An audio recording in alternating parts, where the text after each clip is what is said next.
cada mañana. Dios hace algo nuevo todos los días, aún de los desastres, aún de nuestras imperfecciones o los fracasos o lo que sea. Sus misericordias son nuevas cada mañana. Dios es bueno y eso es algo que a mí me ha capturado el corazón y que no puedo olvidar y que no puedo dejar a un lado en mi vida, el reconocer la bondad de Dios, la cual ha sido evidente en mi vida día tras día.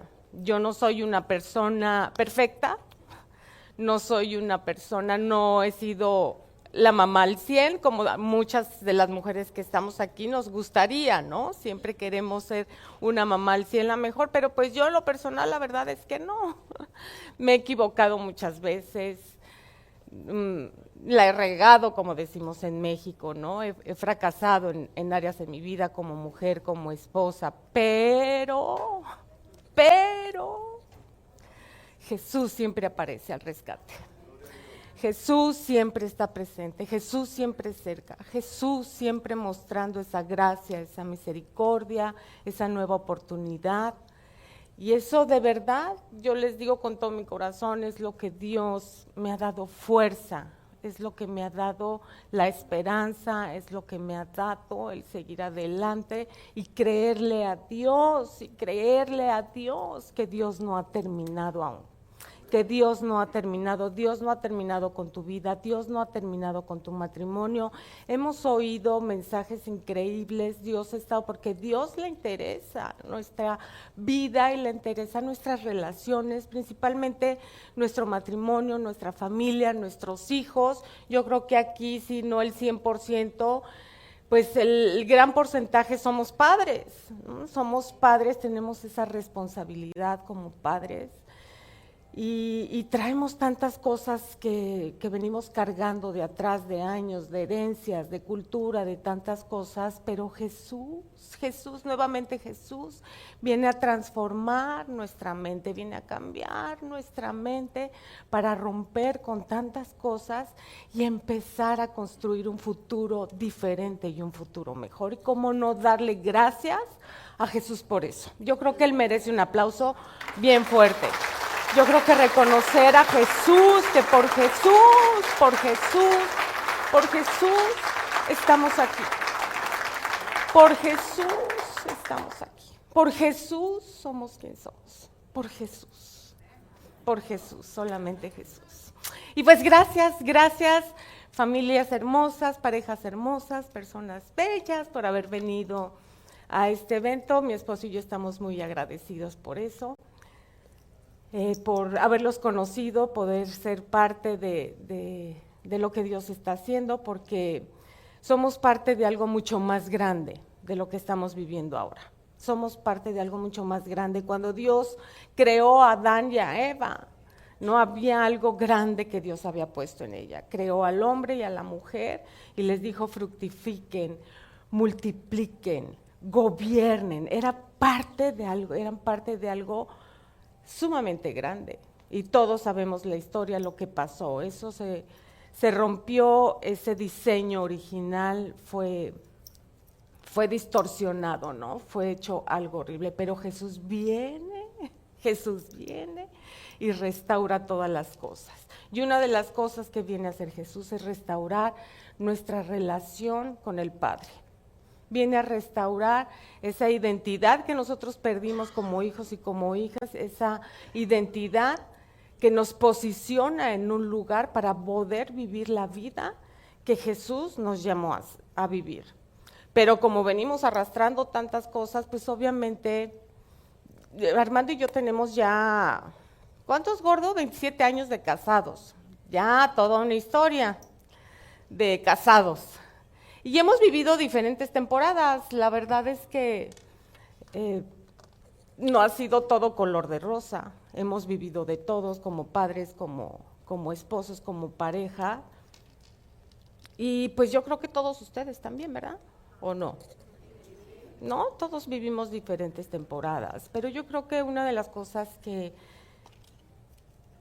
son importantes considerar y tenerlo en mente para que nuestras relaciones sean sanas, para que nuestra relación cumpla el propósito que Dios tiene es entender algo. Dice en Colosenses capítulo 2, si me acompañan, versículo 10, dice: de modo que ustedes también están completos mediante la unión con Jesús, quien es la cabeza de todo gobernante y toda autoridad. Y creo que es importante entender aquí que estamos, dos palabras importantes, estamos completos y estamos unidos.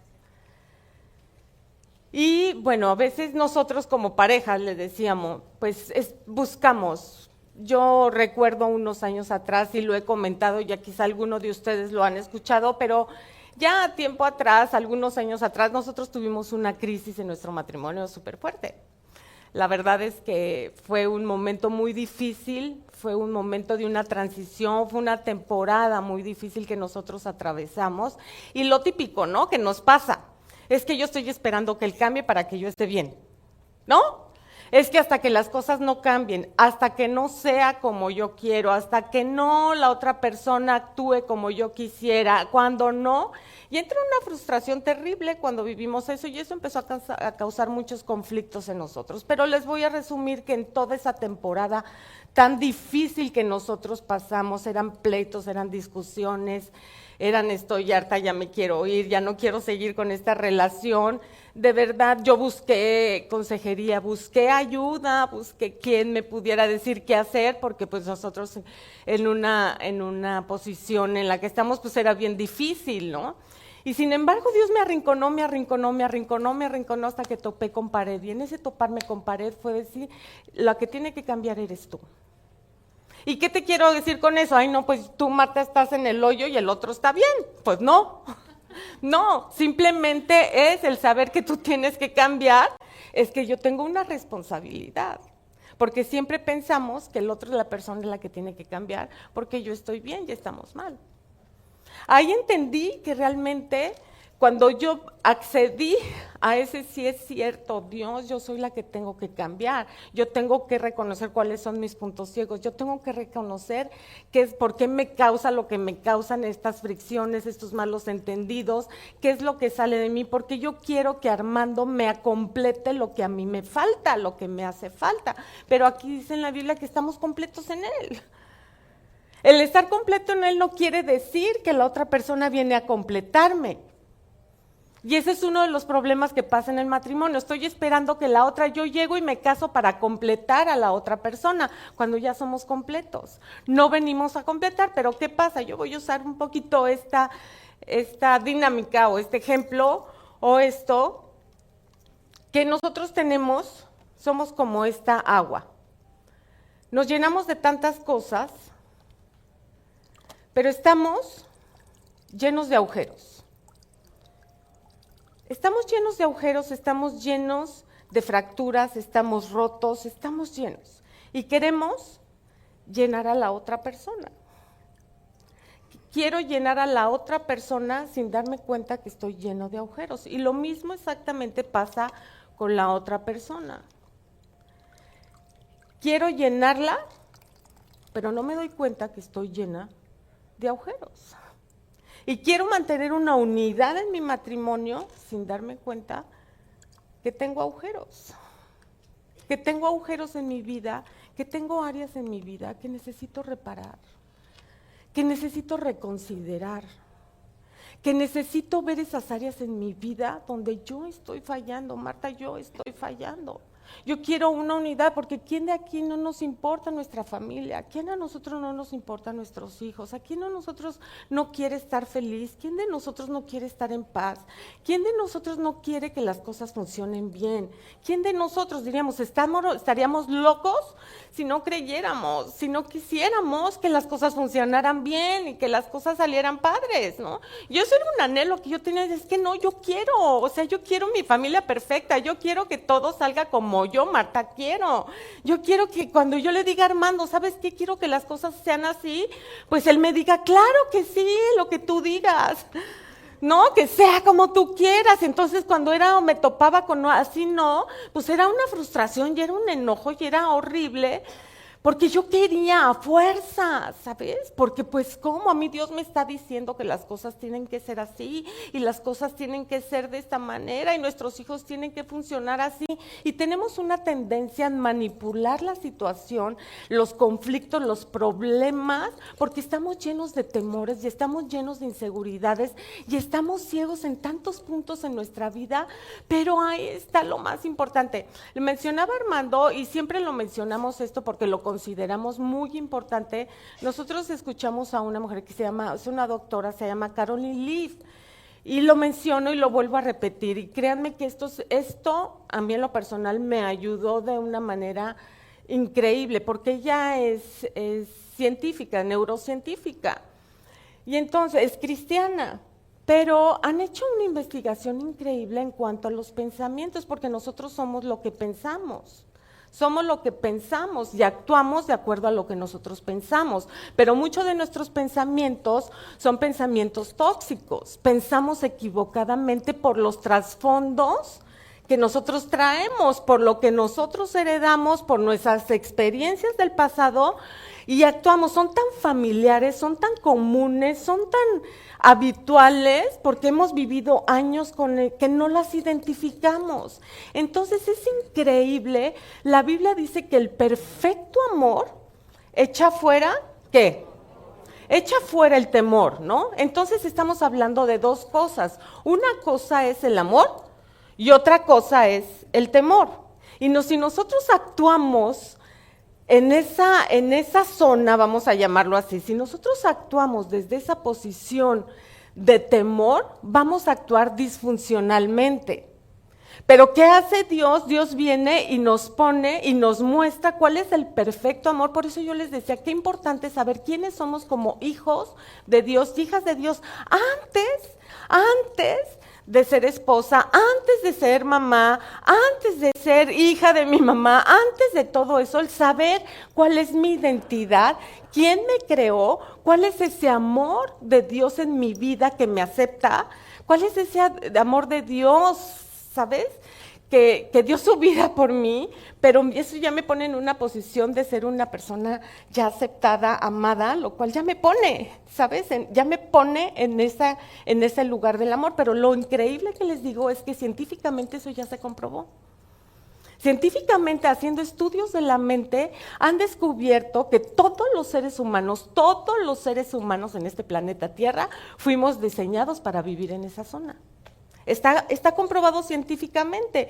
Cuando el cerebro, ¿por qué? Porque el cerebro es una estructura. Una cosa es la mente, lo que nosotros pensamos, y otra cosa es el cerebro.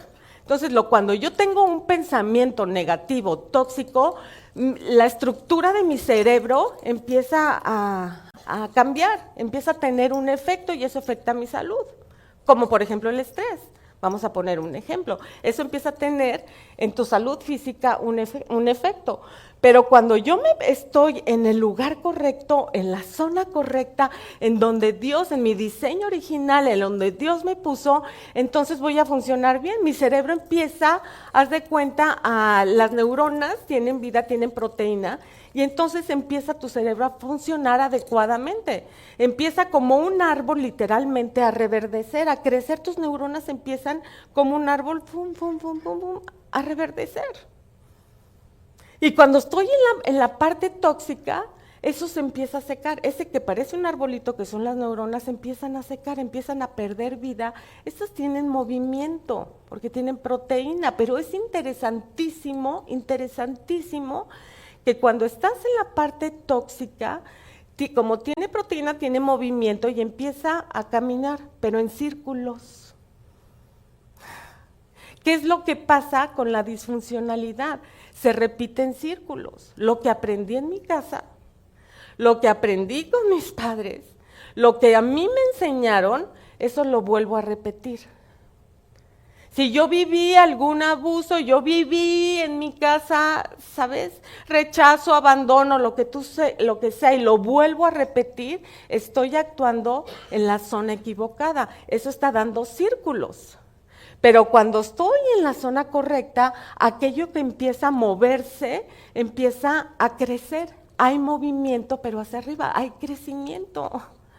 hay crecimiento y es increíble. Los seres humanos somos disfuncionales por naturaleza y no reconocemos que somos disfuncionales. Por ejemplo, hay una fe tóxica. El reconocer una fe tóxica también es muy difícil. Si me acompañas, yo quiero usar un ejemplo en Marcos, capítulo 10. Esta es una historia. Esta es una historia de un ciego que se llamaba Bartimeo, en el versículo 46.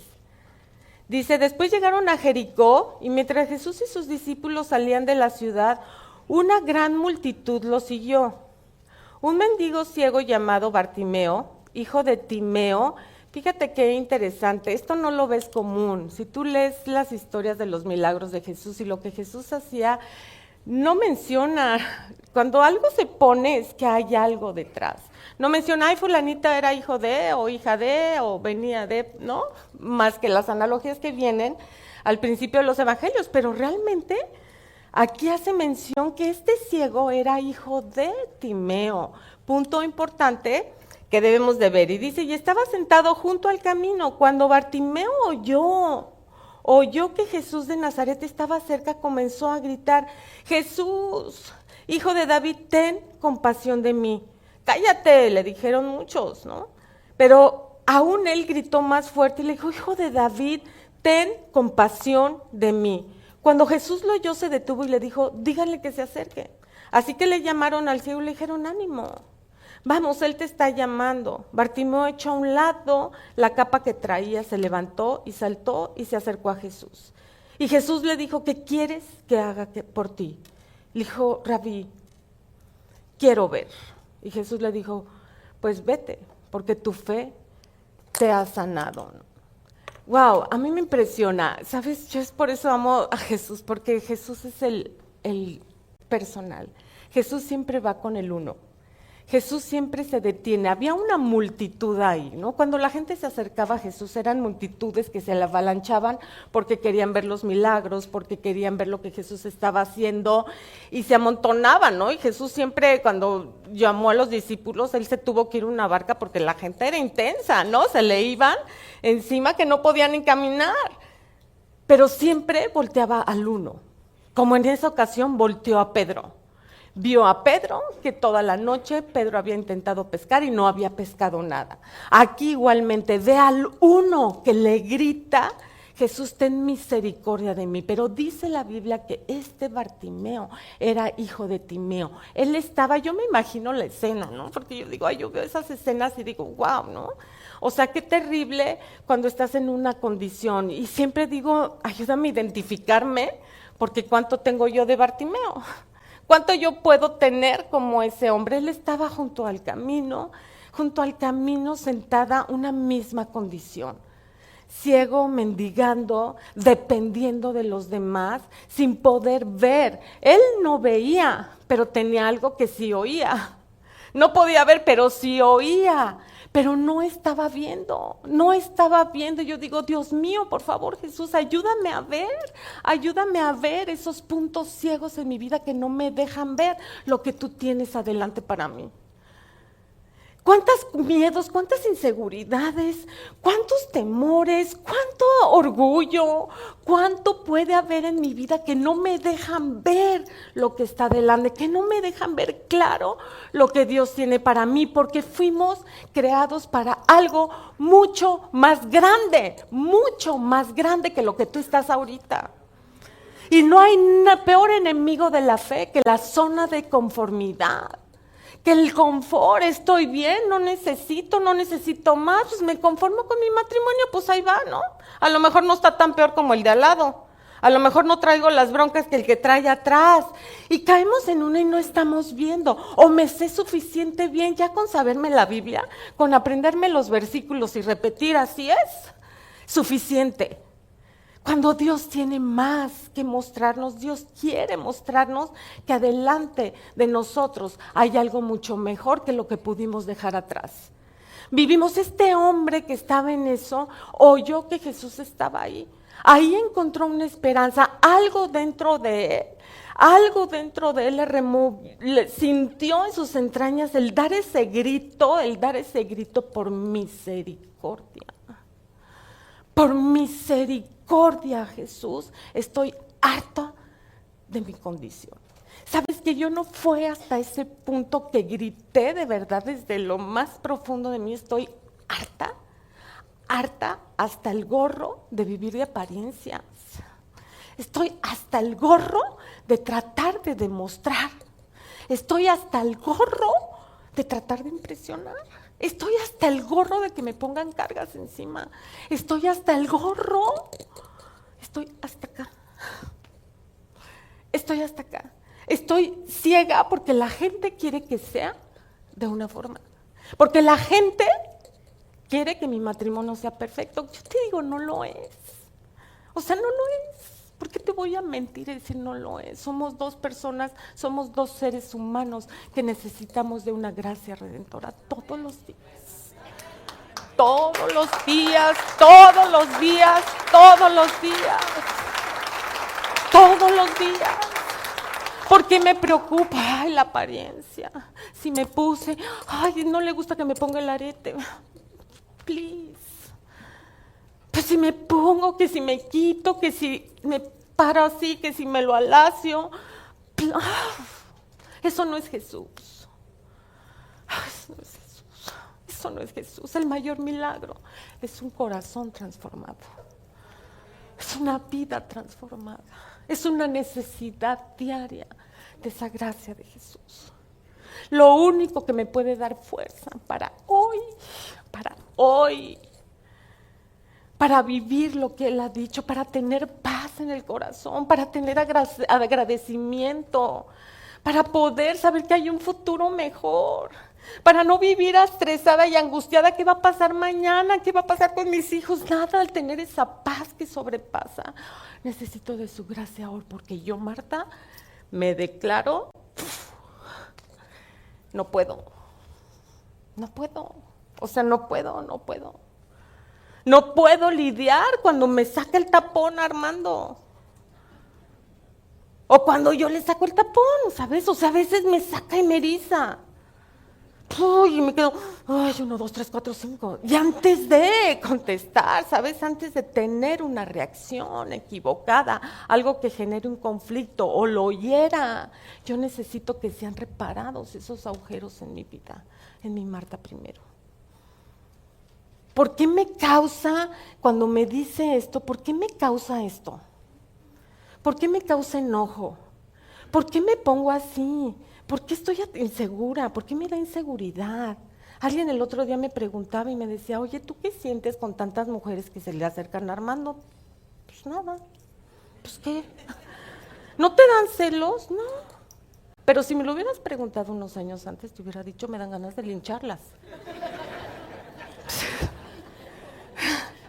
Sí, pero ¿sabes qué? Pues tuve que reconocer que necesitaba identificar esas áreas. ¿Cuáles eran mis temores? ¿Cuáles eran mis inseguridades?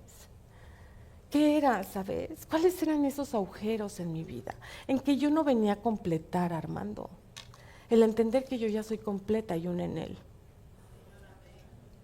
El identificar de qué me estoy llenando, de qué me estoy llenando en mi vida, de qué me estoy llenando. ¿De qué me lleno? ¿De qué me lleno? Porque eso que me lleno es lo que yo voy a vertir. De eso que yo me estoy llenando, eso es lo que voy a sacar. Y lo puedo justificar. Pues es que me enojé y le dije porque me provocó, ¿no? Pues qué bueno que me provoque. Yo digo, provócame más, porque eso es una oportunidad para mí para hacer un cambio. En lugar de que me provoque y me enoje y se cause un conflicto, que me provoque, porque es una oportunidad. Entonces ahí eso sale a la luz, y cuando sale a la luz ya deja de estar en la oscuridad. Sale a la luz y entonces yo ya puedo ver con una perspectiva diferente. Wow. Digo, ay, gracias que me provocó, qué bueno, me salió algo horrible. Me salió algo feo, me salió algo que no está padre. Entonces voy y digo, Dios, ayúdame. Entonces, ¿qué hace su gracia? Me pone en el lugar correcto. Porque el perfecto amor es el que echa el temor. Dice en Efesios capítulo 3, ¿no? Que dice Pablo, dice, yo doblo mis rodillas para que seas fortalecido, ¿en dónde? En el interior, no afuera, porque Dios afuera no le importa, a Dios le importa lo que pasa acá adentro, acá. Lo tóxico de acá, no lo de afuera, es acá adentro. Que seas fortalecido en el interior, a través de, por la fe. Él nos da inagotables recursos de su gracia para que pueda ser fuerte. Por eso decía Pablo, le dijo a Pablo, bástate mi gracia porque es mi poder el que se va a perfeccionar en esos miedos. ¿Le tienes miedo a tu esposo? Deja que Dios perfeccione eso en tu vida y seas libre de ese temor. Y puedas hablar con una seguridad, con sabiduría, en un por qué y un para qué de la conversación y pueda haber un fruto bueno. Pero identifico, entonces, en lugar de quedarme apanicada con ese temor, reconocerlo, estar consciente y pedirle, bástate mi gracia, porque ese es tu poder, déjame que actúe mi gracia en esa debilidad tuya para que puedas tener una relación más sana. Y le dice en Efesios 3, eres fortalecido en el interior para que puedas conocer qué profundo es el amor de Dios, qué ancho es el amor de Dios, qué grande es el amor de Dios, que no tiene nada que ver con el amor que hemos conocido, sino es ese amor que nos da un sentido de vida, que nos da un propósito de vida, en un por qué y un para qué, porque no somos un accidente, no somos una casualidad, no estamos aquí nada más por estar. Somos parte de algo mucho más grande. Y como pareja son dos fuerzas unidas, pero ahorita vamos a ver eso. Pero sabes, dice, para que conozcas, mientras más fortalecido seas en el interior, más esas raíces que están arraigadas en tu vida, más puedes conocer. Mientras más se ha arrancado el temor, más conocemos el amor de Dios, el cual es inamovible, inconmovible, inagotable. Es un amor que no cambia, es un amor, si tú dices eres mi hijo, Él te va a amar y Él te ama así como eres. Pero Dios no nos deja como estamos. Ese amor nos transforma, ese amor nos cambia, ese amor nos vuelve a nuestro diseño original, ese amor nos vuelve para hacer la imagen del Hijo de Dios, de Jesús. Es ese amor. Es ese amor, es ese amor. Y entonces puede ser llena de la plenitud de Dios. ¡Wow! Entonces, ¿cómo yo puedo ser llena de la plenitud de Dios? Claro que sí. Claro que sí. En un proceso, sí, por eso son buenas las temporadas. Por eso son buenos los desiertos. Por eso es bueno, son oportunidades en nuestra vida para sacar y dar espacio. Así como este hombre dijo, lo primero que hizo fue aventar esa capa y decir, bye. O sea, yo lo imagino, te está llamando ánimo, ¿no? Levántate, ánimo. O sea, necesitamos ese ánimo, de veras, ese optimismo para salirnos de donde estamos. ¡Ánimo! Levántate, lo primero que hizo fue quitarse esa capa y decir, bye, ¿no? Vámonos. O sea, me quito todo esto que vengo cargando, me quito todo eso que me está cubriendo, me quito todo eso. Wow, se levantó y él fue. Pero fíjate cómo es, si Dios es misericordioso, Dios es compasivo, pero Dios nos va a confrontar. Cuando Jesús llegó con la mujer samaritana, Él tuvo una plática intensa con ella, fue una plática, wow, que duró horas, ¿no? ¿A dónde la llevó el punto con la samaritana? Para que ella pudiera ser libre. Tu bronca, has tenido 6 maridos, ¿no? 5 maridos y el que ahora tienes no es tu marido. Tu bronca es que estás buscando en la fuente equivocada. Traes ahí una bronca, quieres saciar y sentirte amada y sentirte bien yéndote a la fuente equivocada, pero le dijo Jesús, yo soy, así de fácil y sencillo. Yo soy el agua de vida que tú estás buscando.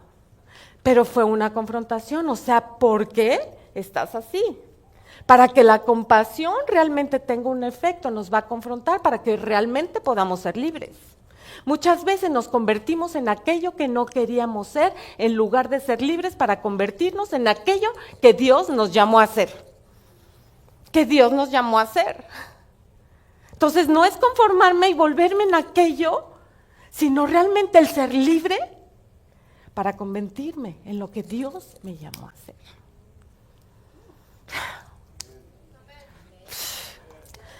¿Cómo no corro a Jesús? ¿Cómo es que no corro a Jesús? ¿Cómo no corro a esa gracia todos los días? Y aquel hombre le dijo, ¿qué quieres que te haga? Le dijo Jesús, quiero. O sea, en serio quiero ver diferente, ya no quiero ver las mismas broncas, ya no quiero ver lo mismo, ya no quiero estar dependiendo, ya no quiero estar, ¿sabes?, en esa postura de víctima que me paraliza y no me deja ir. Es que pobre de mí, es que sufro. Y miren, en Latinoamérica, y seamos sinceros, tenemos una cultura de sufrimiento, ¿así o no? Cómo nos gusta sufrir. Es un drama. No, mi hija, tenemos 3 hijos. Y Natalia se casó hace mes y medio. No, o sea, mamá drama. No, la pedida, la primera que se casa, yo sentía el duelo que se me salía al corazón, el alma, ¿no? Y el día de la pedida, no, pues venimos, y la familia bien linda, venimos a pedirla, y yo, ya sabes, las palabras típicas que tienes que dar cuando te van a pedir a la hija, ¿no? Y yo llorando. Ay, es que siento horrible. ¿Cómo les voy a dar a mi hija así nomás?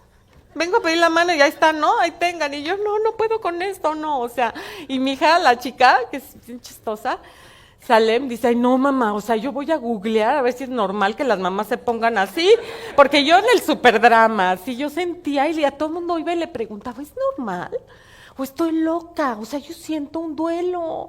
O sea, en las noches siento que el corazón se me sale y me la paso llorando. Me sentía que me estaba volviendo loca. Y otras me decían, es normal. Y yo sé, ¿por qué no me dijeron? O sea, evítenme que me sienta que estoy bien loca. Y Armando me decía, o sea, cálmate, no se va a ir a vivir a China. Y el otro así de, ya no hagas oso, ¿no? Y cálmate, ya es que no puede ser, ¿no? Y pues sí, la verdad es que lo traemos. O sea, lo traemos, ¿no? Y ahora dices, bueno, o sea, qué bárbara, qué loca, ¿no? O sea, la verdad está feliz, está contenta, ha sido una bendición, tiene poquito, pero pues Dios es bueno, ¿no? Están sus promesas para nuestros hijos, para nuestra descendencia, ¿no? O sea, ese es empezar de aquí para acá. Un solo paso que dio este hombre cambió todo. Un solo paso que demos para salir de donde estamos, cambia todo. Un paso que des y digas, dejo todo esto disfuncional y empiezo a construir un futuro diferente para mí, para mis hijos, para mi descendencia. Ya no quiero pensar igual, ya no quiero ser la misma persona, ya estoy harta. Yo quiero ver a Jesús. Este hombre se levantó y siguió a Jesús. Y dice la Biblia que el bien y la misericordia te van a seguir todos los días de tu vida. Tú sigue a Jesús y el bien y la misericordia te van a seguir todos los días de tu vida. No tienes por qué seguir cargando con culpas innecesarias. No tienes por qué seguir cargando con vergüenzas. No tienes por qué seguir cargando con cosas que te están estancando. Ve a Jesús. Ve a Jesús. Este hombre oyó. El oír es por la palabra. Pero necesitaba ver a Jesús. Ver a Jesús en medio de tu situación. Ver a Jesús. No veas el problema. No veas las circunstancias. Ve a Jesús. Ve a Jesús. No esperes que tu pareja venga a completarte. Ya eres una en Jesús. Estás completa en Jesús. Necesitamos reparar esos agujeros en nuestra vida. Necesitamos repararlos, entonces vivir en la plenitud de Dios. Nos estamos llenando de Él. Entonces, cuando yo me lleno de Jesús, yo me lleno. Armando se llena. Marta se llena. Ay, no, este está agujerado. Todavía no estoy agujerada.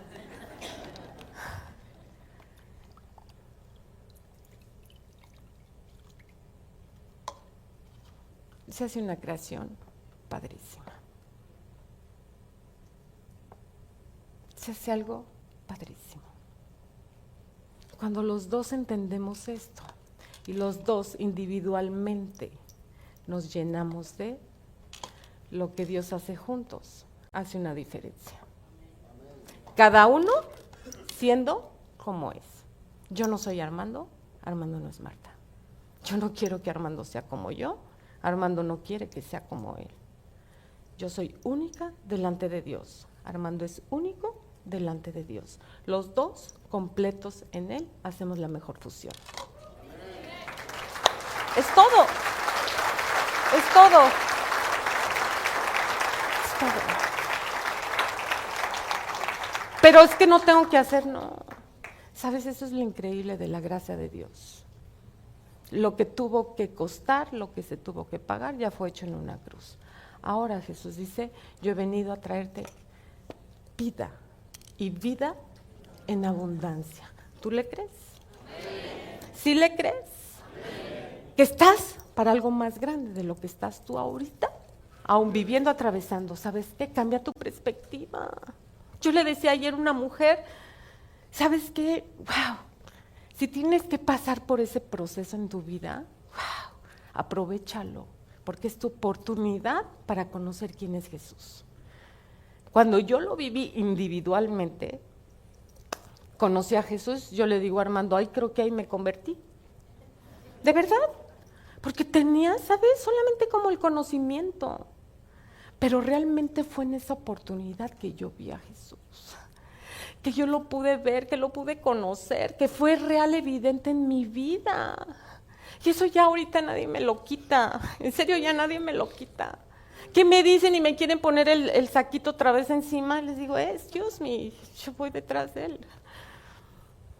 ¿Sabes? No, porque no puedo regresar a algo que me va a atar, porque yo ya no soy esclava, ahora soy libre. De verdad, porque Él lo hizo por ti, por ti. Y cuando nosotros entendemos algo, entonces funcionamos mucho mejor en nuestras relaciones con mi pareja, con mis hijos, en mi trabajo, con mis amistades. Ayer me decía otra vez, ¿sabes qué? Es que las ofensas es una trampa. Es una trampa para robarte, es una trampa. Porque empieza el enojo, después el resentimiento y después te vas al odio y eso ya destruyó. Pero cuando estás en el lugar correcto, la ofensa la atraviesas. Está bien. La dialogas, la hablas, así nomás, y la atraviesas. No me tiro y pobre de mí, y es que me dijo, y es que mi esposo. No, párate como eres y quién eres. Velo con la perspectiva correcta. Sí, no hay problema. Yo les decía, no todo estoy de acuerdo con Armando, yo no todo. Ni él conmigo, por supuesto.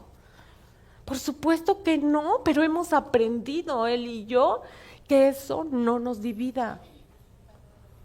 No nos tiene que dividir, no tenemos que pensar igual en todo, no tenemos. Y es que me dice, todo tu gracia, le digo, pues prefiero equivocarme de ese lado.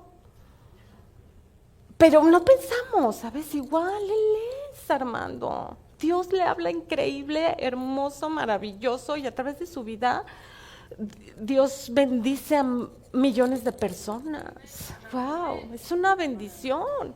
Es una mega bendición, pero es un ser humano. Es un ser humano, se enoja.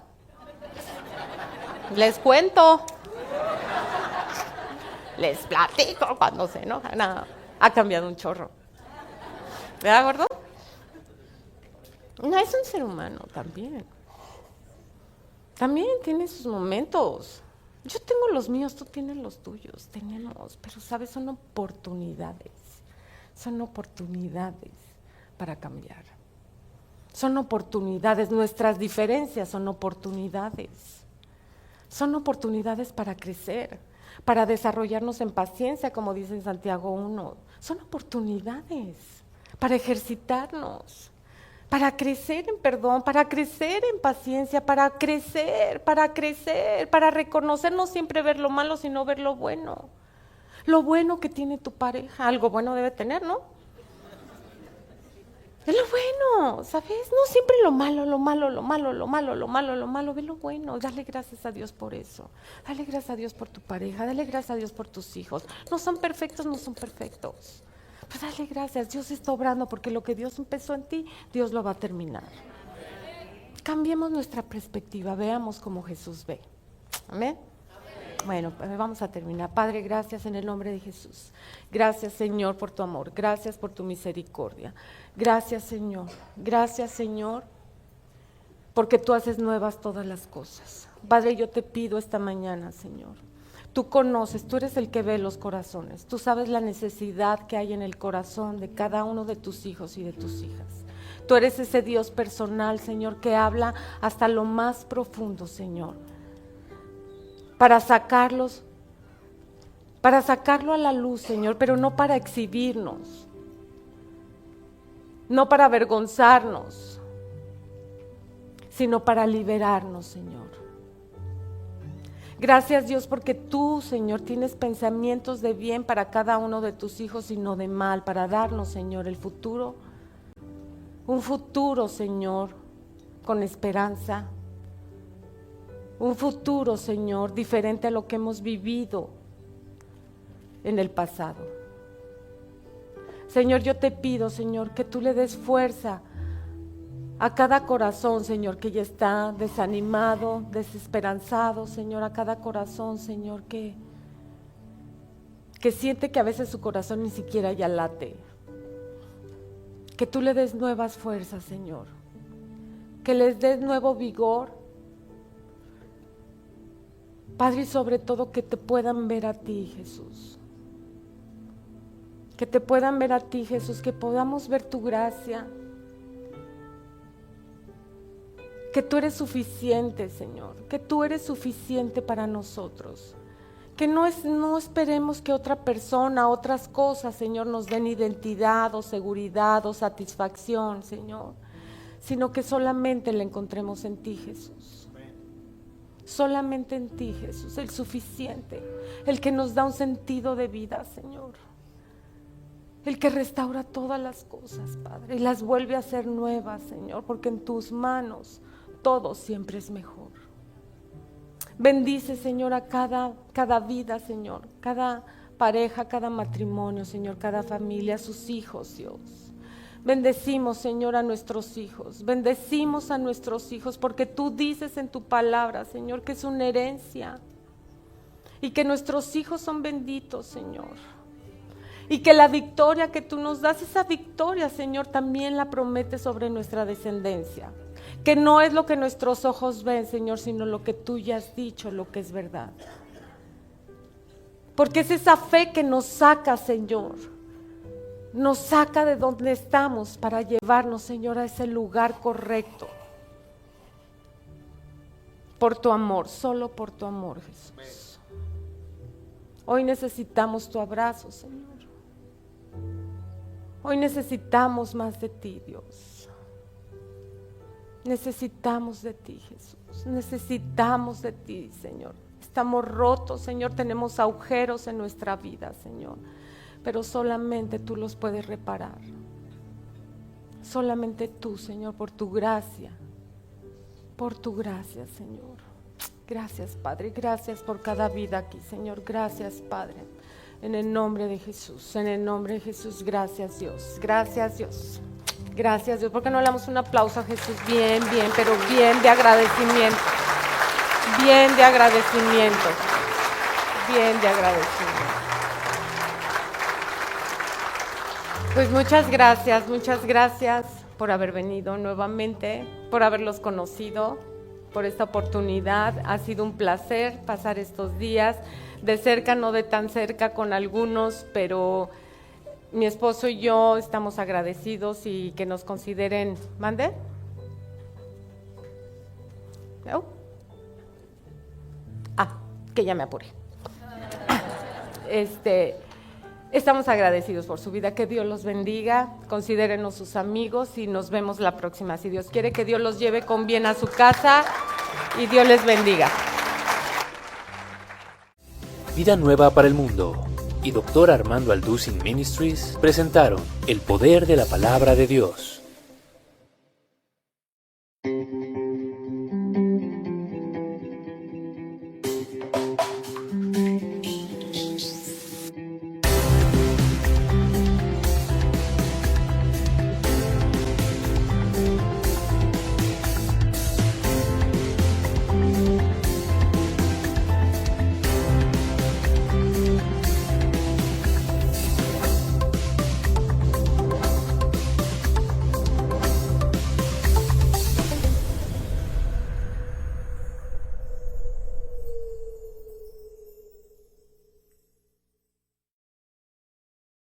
Está dirigida a los líderes de la iglesia que el Timoteo, un pastor jovencito, estaba comenzando a levantar. Sin embargo, en la Biblia hay muchos principios con muchas aplicaciones. Entonces, este mensaje que le da el apóstol Pablo a Timoteo se puede aplicar, desde luego, porque todos los varones somos líderes en nuestra casa, o por lo menos deberíamos de serlo. Y los consejos que Pablo le da a Timoteo los podemos aplicar al hogar y a nuestra vida individual. Y hay un principio básico e inexorable que recorre todas las escrituras, y es el siguiente: hay una ley que se llama de responsabilidad individual. En otras palabras, todos nosotros vamos a recoger lo que hemos sembrado. Esto es inexorable también en la Biblia. Lo que sembramos lo vamos a recoger. La amargura, el rencor, el odio que sembremos lo vamos a recoger. El amor, la bondad, la consideración, la caballerosidad que nosotros sembremos en nuestra casa, en nuestra esposa y en nuestros hijos, Dios nos promete devolvérnoslas.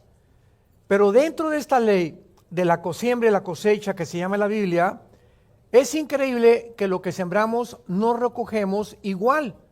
Si tú siembras 3 semillas de sandías, no te van a salir 3 sandías. Todos ustedes son granjeros, lo pueden comprobar, o rancheros. Yo viví mucho tiempo en un rancho entrenando caballos de salto y estuve al contacto con vacas, con becerros, etcétera, etcétera, porque me pagaban por entrenar caballos hace muchos años, perdón. Entonces, cuando nosotros sembramos, recogemos 10 o 15 veces más que lo que nosotros sembramos. Dice en 1 Timoteo capítulo 3, versículo 1 en adelante, palabra fiel. O sea, estas palabras son palabras dignas de creer, porque provienen de Dios. Por eso inicia Pablo con esta frase: esto es fiel, es seguro, es verdad lo que te voy a decir. Si alguno anhela obispado, buena obra desea. La palabra obispado u obispo viene del griego episcopos con K, y significa el que supervisa o el sobreveedor. En otras palabras, los hombres tenemos la responsabilidad en el hogar de supervisar la casa, supervisar el dinero, supervisar las ganancias, supervisar todo, absolutamente, la conducta de nuestros hijos. Si tienen hijos menores, ábranles la mochila cuando lleguen a su casa y supervisen. No se lo dejemos a la mamá siempre. Lo podemos hacer nosotros los hombres, porque pueden nuestros hijos traer pornografía a la casa, que les dan en la escuela, pueden traer droga, les pueden dar marihuana, etcétera, etcétera. Tenemos que supervisar qué revistas, qué videos entran a nuestro hogar, porque nuestro hogar es una fortaleza espiritual, y lo que entra a nuestro hogar, Dios no va a culpar ni a las mujeres ni a nuestros hijos, sino a nosotros, por no ser los vigilantes, los atalayas, los supervisores de nuestra casa. ¿Me van entendiendo? Es impresionante la responsabilidad que tenemos los varones. Delante de Dios somos responsables. Si hay un problema con los hijos, nos va a culpar Dios a los varones, no a las mujeres. Nos va a culpar a nosotros, porque hemos soltado las riendas a la mujer, que fue lo que Adán hizo desde el principio, fue seducido. Y ahora los varones, no, pues que la mujer les enseñe la Biblia, que las mujeres los vista, que la mujer estas cosas. Y hay cosas que la mujer tiene que hacer en la casa, pero lo más importante es que nosotros supervisemos. que el dinero que tienen, que lo que nosotros gastamos en ello, etcétera, etcétera, sea completamente controlado por nosotros los varones. Si alguno anhela obispado o quiere ser un supervisor de su casa, estás anhelando algo bueno, dice Dios. Pero es necesario, y aquí a continuación se nos comienzan a enumerar las cosas que debemos nosotros tener en nuestro carácter. Todas estas características forman parte del carácter y se llaman cualidades morales, de la responsabilidad individual que tenemos como padres y como líderes de nuestra casa. En primer lugar, dice el apóstol Pablo, es necesario que esta persona o el supervisor sea irreprensible. Nuestros hijos siempre, principalmente los que tenemos hijos varones, van a estar buscando en nosotros un modelo a seguir. Sin que tú lo sepas, tú eres el héroe de tu hijo. ¿Por qué? Porque ellos necesitan la imagen masculina. Es una de las cosas que más han alterado y han corrompido ahora los nuevos matrimonios entre hombres y entre mujeres.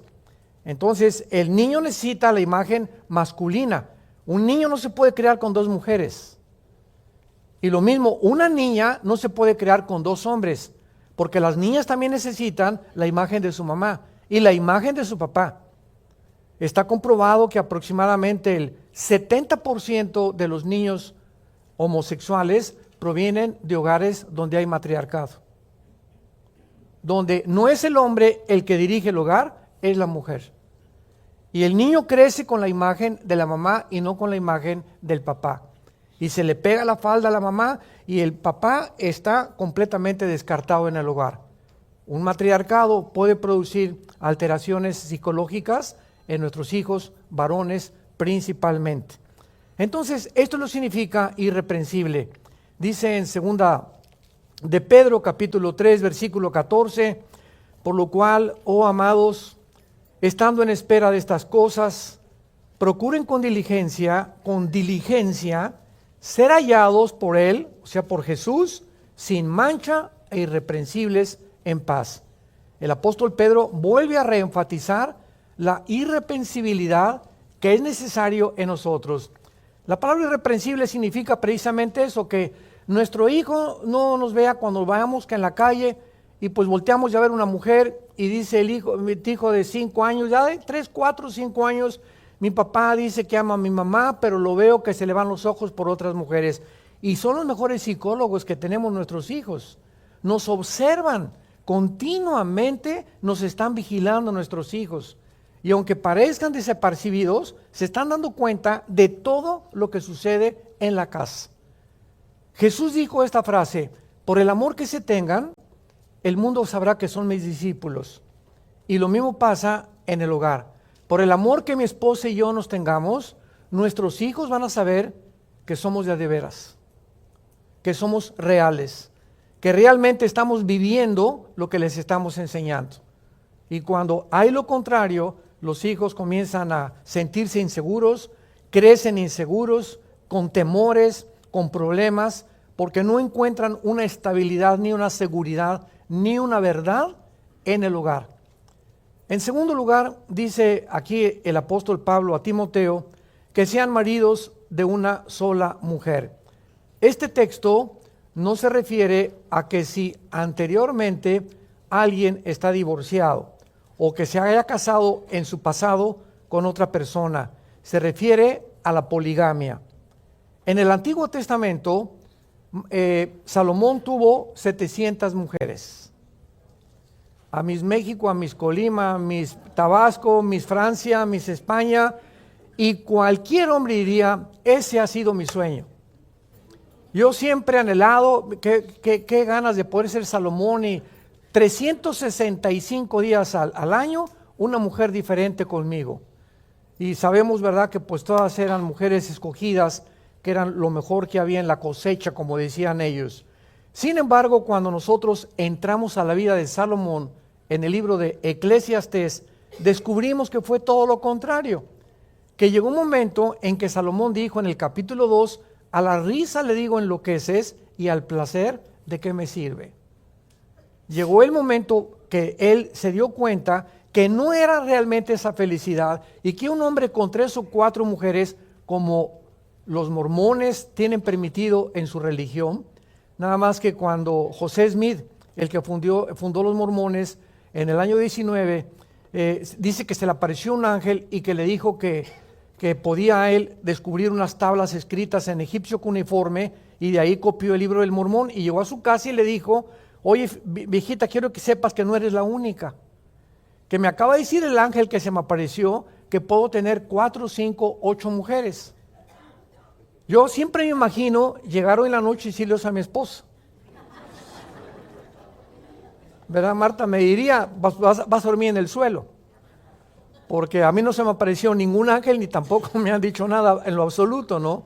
Ahora, y la pregunta es la siguiente, ¿por qué permitió Dios en el Antiguo Testamento cuando en el Nuevo Testamento se está prohibiendo la poligamia?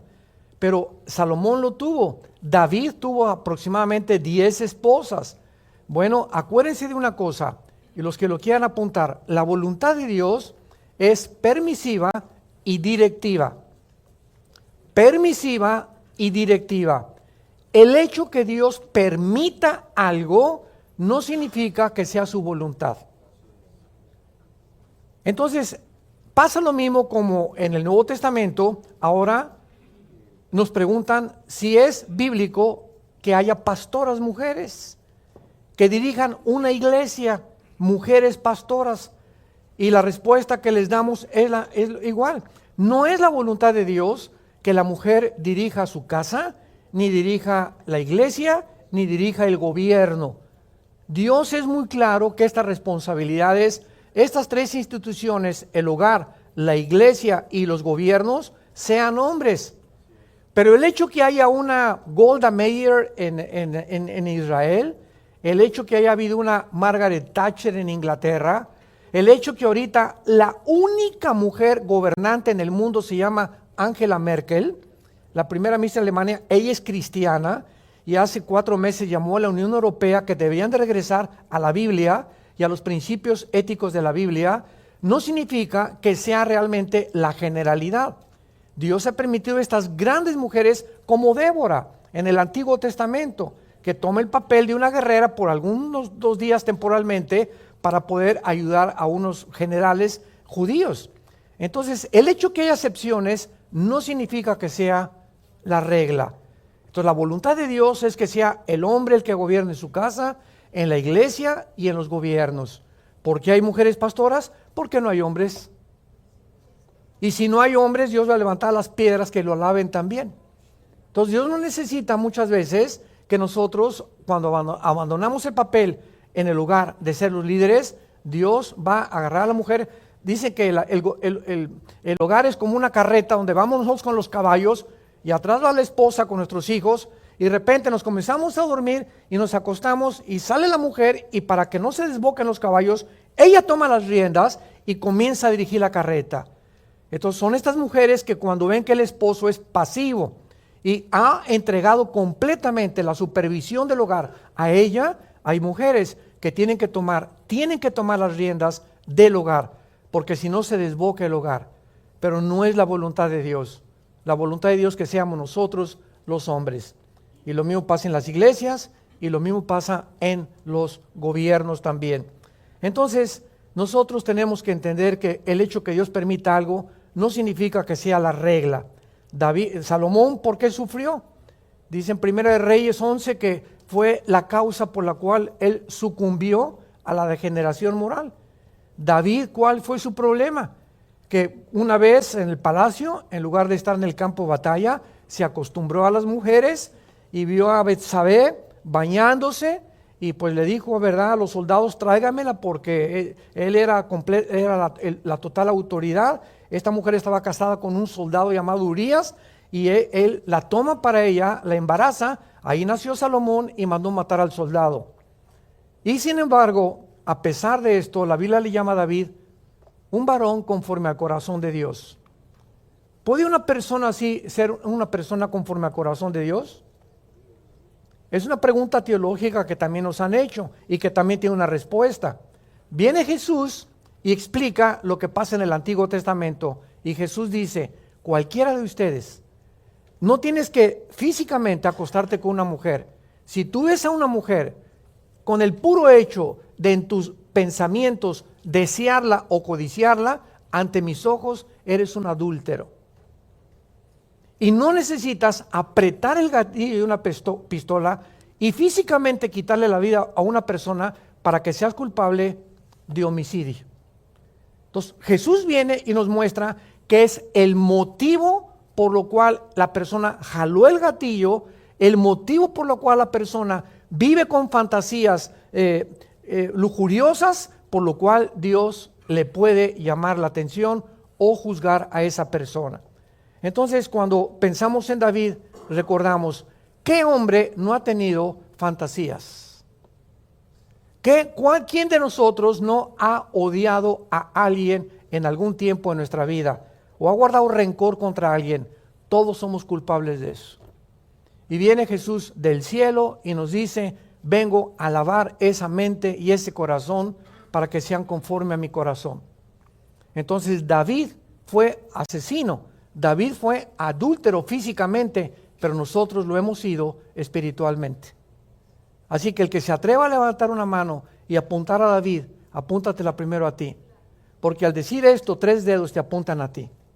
Entonces, antes de apuntar a alguien y señalar a alguien y juzgar a alguien, tenemos que analizar nuestra propia vida.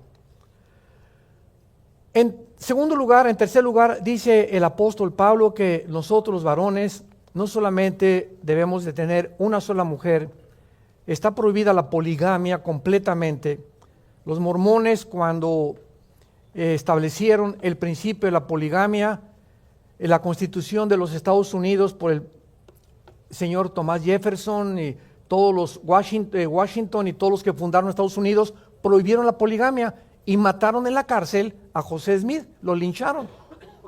¿Por qué? Porque se prohibía la Constitución la poligamia en Estados Unidos.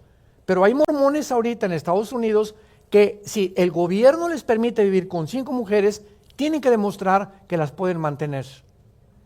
Y mientras las puedan mantener, el gobierno norteamericano les permite vivir con 5 mujeres y también que las 5 mujeres estén contentas, las 5 con una sola persona. En México no está permitido y en la mayor parte de las naciones también la prohíben. La palabra sobrio vemos nosotros enseguida.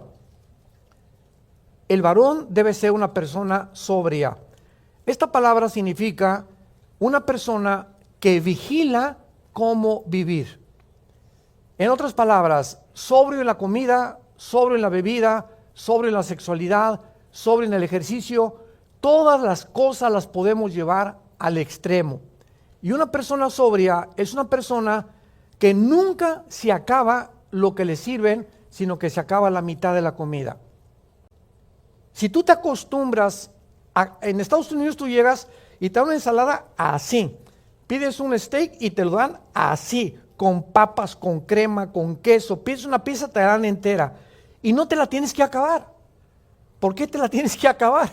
O sea, acostúmbrate a poder comerte la mitad de lo que se te sirve y te va a comenzar a ayudar a poder ser una persona sobria.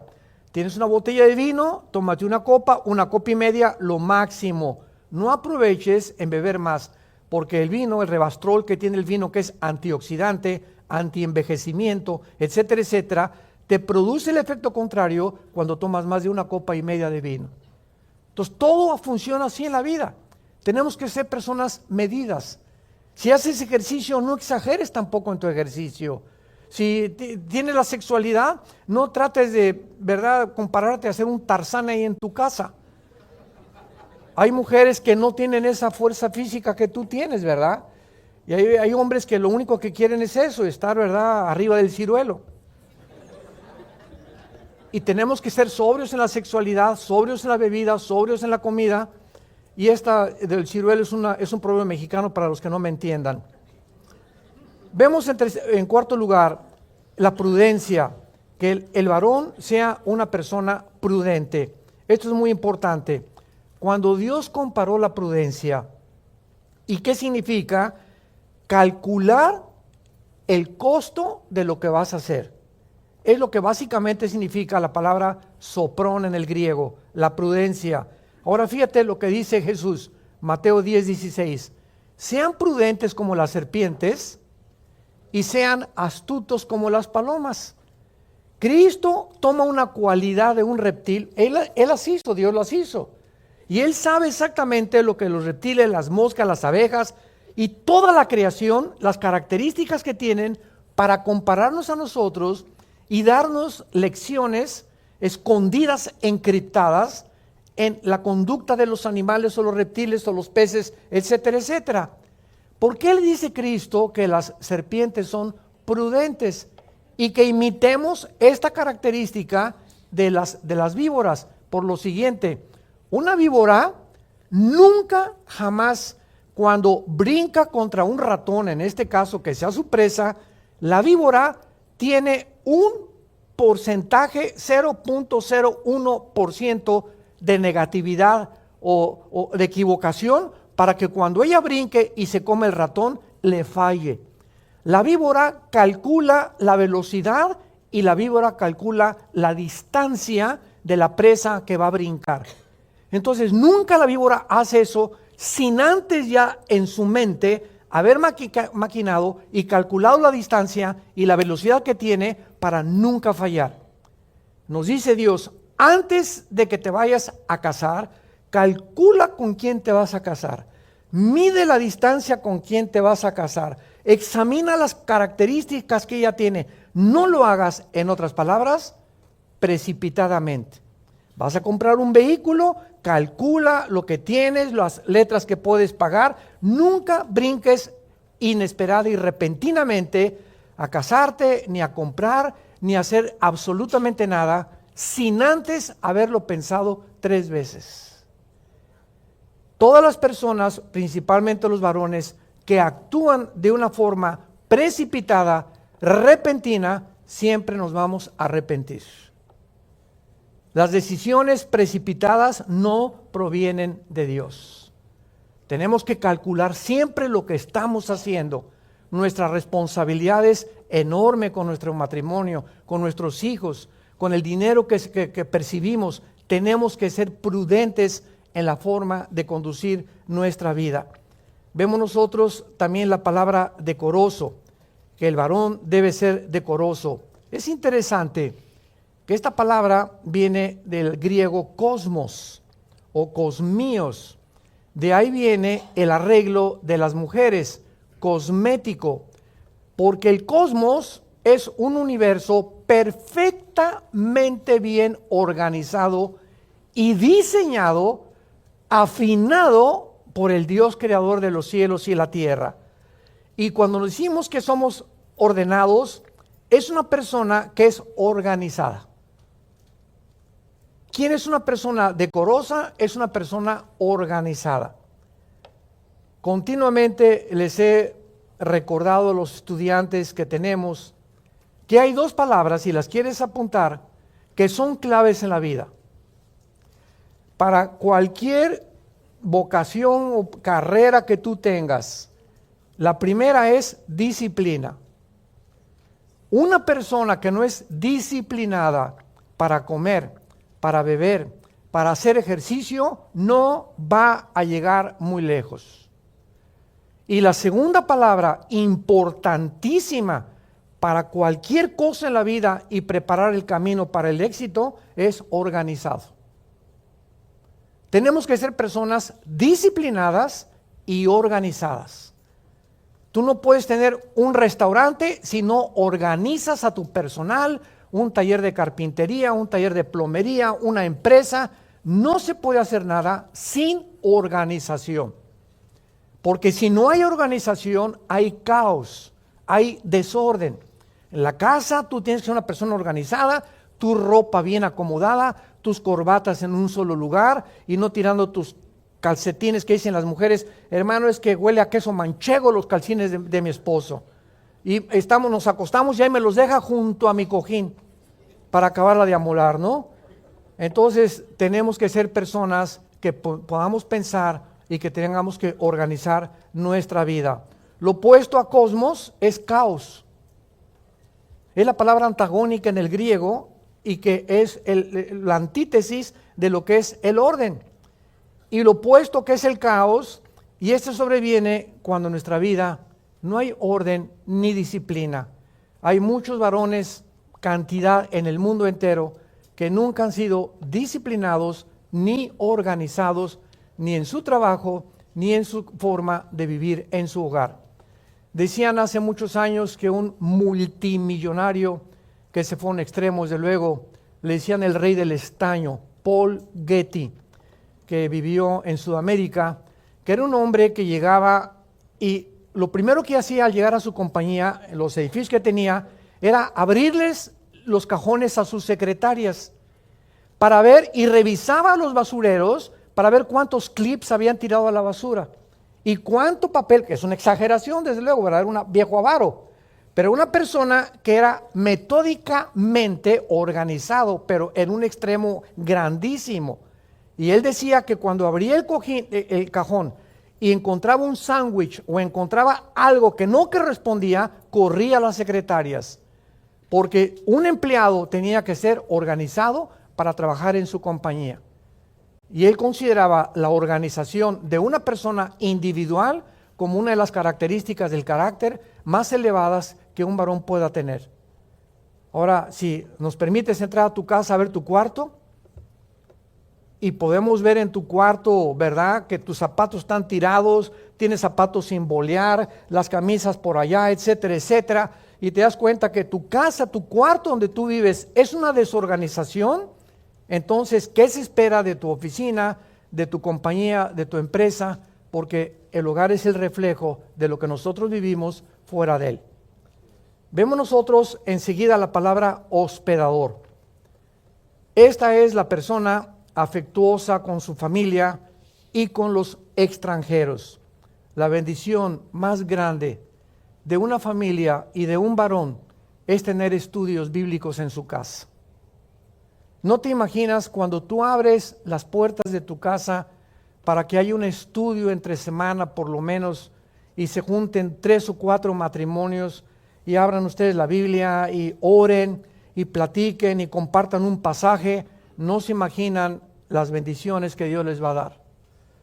Y hay muchos pastores en muchas iglesias que están buscando hogares como el tuyo para que tú le digas: pastor, ofrezco mi casa para que si hay alguien interesado en ir a dar un estudio bíblico, mi casa está abierta para ustedes. Se las abrimos el jueves de 7 a 10 de la noche, etcétera, etcétera. Pero todo cristiano tiene que ser un varón hospedador, que significa en el griego amor por los extraños. Y claro que no vas a meter a cualquier persona, ¿verdad? Ahora que vinieron todos los refugiados de El Salvador y de Honduras, hay problemas éticos y teológicos muy interesantes en el mundo que estamos viviendo, y siempre van a venir con los cristianos para que demos nuestra opinión.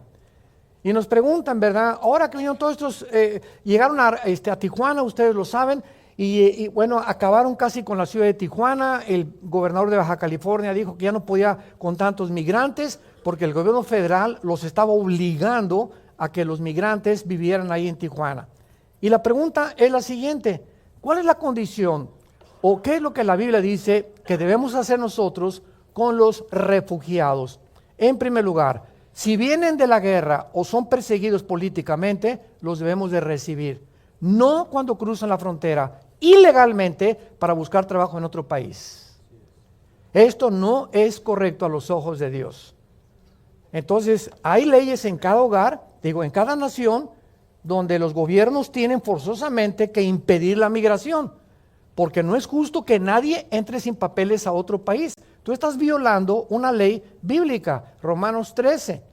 Sometámonos a toda autoridad, porque no hay autoridad sino de parte de Dios, y las que hay por Dios han sido establecidas. Entonces me preguntan un día: oye, ¿tú qué harías hablando si llegaran 5 familias a tu casa a pedirte que las hospedes, que las metas, ¿verdad? En primer lugar, pues voy a salir y voy a echarles un ojo para que ninguno tenga cara de sicario, en primer lugar, para que nos demos cuenta que el hecho que seamos hospedadores no implica que vas a meter a cualquier persona a tu casa, porque somos supervisores y vigilantes de nuestra casa. Entonces puede meterse una persona que puede violar a mis hijas o nos puede robar, etcétera, etcétera, y tenemos que tener el discernimiento para saber a quién hospedar. Ahora bien, mi casa tiene un cuarto, 2 cuartos, yo no puedo meter a 10 personas, porque no los voy a meter tampoco amontonadas ahí. Entonces, ¿verdad? Les digo, hospedo a 3, hospedo a 4, pero usamos el sentido común, porque el sentido común no está divorciado de la fe. Entonces, el hecho que tú uses el sentido común no implica que tú seas una persona que no te guste recibir a los extranjeros. Y esto se aplica con esta palabra que acabamos nosotros de escuchar. Enseguida tenemos la palabra apto para enseñar. Este vocablo griego solo se usa 2 veces en todo el Nuevo Testamento. Aquí en 2 Timoteo 2:24. Un varón, todos nosotros tenemos que tener la capacidad de enseñar la Biblia a nuestros hijos y a nuestra esposa. ¿Qué quiero decirles? Un varón de Dios se levanta en la mañana, pues ¿a qué horas te vas al trabajo? Tengo que estar en mi trabajo a las 7 de la mañana. ¿Cuánto tardas en vestirte? Fíjense la organización. Si no hay esto, no se puede, ni disciplina, no vamos a hacer nada. Ok, yo entro a las 7 de la mañana a mi casa. ¿Cuánto tardas en vestirte y en arreglarte? Media hora. ¿A qué horas te levantas? A las 6 para que a las 6:30 me arregle y tengo media hora para llegar al trabajo. Ok, me voy a levantar a las 5:30. Media hora antes para estar con Dios. Esto requiere disciplina. Un jugador de fútbol, decía algún tiempo un entrenador que se llamaba Mourinho, y le preguntaron que a quién comparaba él con Messi, con Leo Messi. Ustedes saben que este muchacho argentino iba a ser enano. Y entonces fue de niño a Barcelona y el Club Barcelona le puso unas inyecciones que unos médicos increíbles y lo hicieron crecer a 1,65, 1,63, que es lo que mide Leo Messi. Entonces él se siente comprometido con este club y le preguntaron que a quién consideraba el mejor futbolista del mundo, a él o a Cristiano Ronaldo. Y este entrenador Mourinho dijo: Cristiano Ronaldo es el mejor jugador del mundo, pero Messi es un mago. O sea, no tiene comparación. Uno es el mejor jugador, pero Messi saca jugadas que ningún jugador ha hecho jamás en la historia. Se le comparó algún tiempo con Maradona, con Diego Maradona, pero vemos nosotros claramente que lo que hizo que Messi hiciera lo que él es la disciplina. Y tenía que levantarse a las 4:30 de la mañana para entrenar de las 5 a las 7 más o menos de la mañana, y a las 7 de la mañana ir a desayunar, y el horario que nos impongamos para estar con Dios requiere disciplina. Un atleta que no tiene la disciplina de levantarse y de entrenar no puede ser atleta. Un karateca estudia 4 o 5 horas. Bocelli, Luciano Pavarotti, los cantantes de ópera vocalizan todavía Bocelli 4 o 5 horas diarias. Un pianista 4 o 5 horas diarias. Todo requiere disciplina y organización. Entonces, si no tenemos esto, no vamos a funcionar en el reino de Dios, porque estamos en un mundo ocupado, somos soldados, es una guerra espiritual, no estamos en Campo Ventura, ni en Reino Ventura, ni en Disneylandia, estamos en un planeta que ya está a punto, con la neumonía que tiene el planeta, a punto ya ya tiene una enfermedad terminal el planeta Tierra, estamos a punto ya de desaparecer millones de cristianos de este planeta, y Dios está buscando un ejército de soldados organizados y disciplinados que nos pueda usar en los últimos momentos de nuestra vida. Y si tú no tienes estas características, nunca vas a poder ser un soldado de Dios. Apto para enseñar. En Deuteronomio capítulo 6, en el Antiguo Testamento, Dios le da estas órdenes a los hombres y a los líderes de Israel. Versículo 6, estas palabras, Deuteronomio 6, versículo 6. Estas palabras que yo te mando hoy estarán sobre tu corazón. Primero, tiene que estar en nosotros para que las podamos compartir. Acuérdate de esto, una jarra vacía no llena ningún vaso. Yo no puedo dar lo que no tengo. Entonces, si yo no estoy lleno de la palabra, si no tengo la disciplina ya de memorizarme 2 versículos, 3 versículos diarios, si no memorizo la Biblia, mi mente no va a ser renovada. Jesús dijo, mis palabras son espíritu y son vida.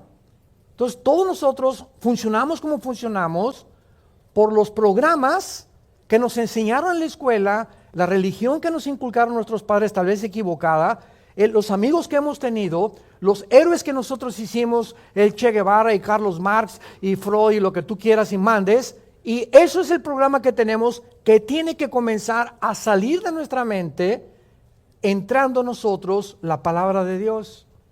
Este programa tiene que entrar a mi mente y en la medida que este programa entre, salen los demás programas.